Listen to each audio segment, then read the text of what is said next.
Misli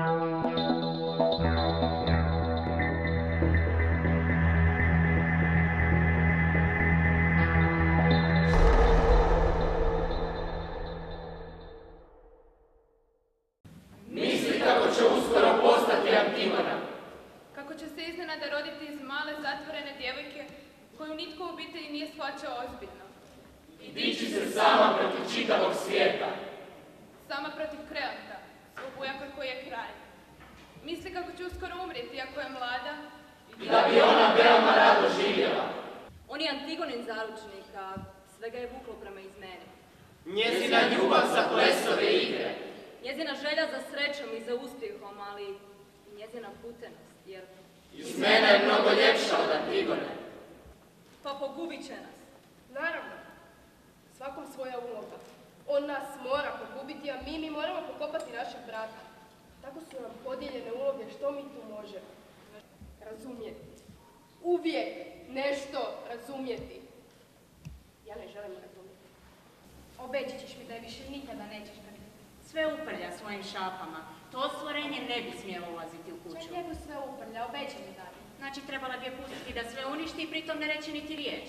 Da, dadilice. To bi bilo malo previše. Sve sam to učinila ne bi li više nalikovala drugim djevojkama i tako pobudila tvoju žutu. Zbog toga.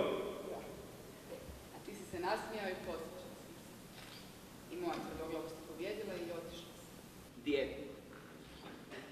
Možda su mislili da će tako biti dirljivije. Nevina krv na mojim rukama. Dvostruka korist za njih. Tišina kada gomila kliče pobjedniku. Kao u filmu u kome su utišali ton. Tragedija je čista. Smiruje. Budi pouzdanje. Polinik me vidi. Bio je jako blijed. Sjajnih očiju i tako lijep u svom večernjem odjelu.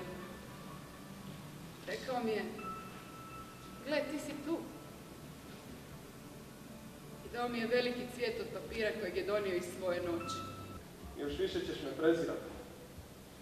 Ali vidjet ćeš kad sve to otkriješ da postoji neka sitna utika u stariju.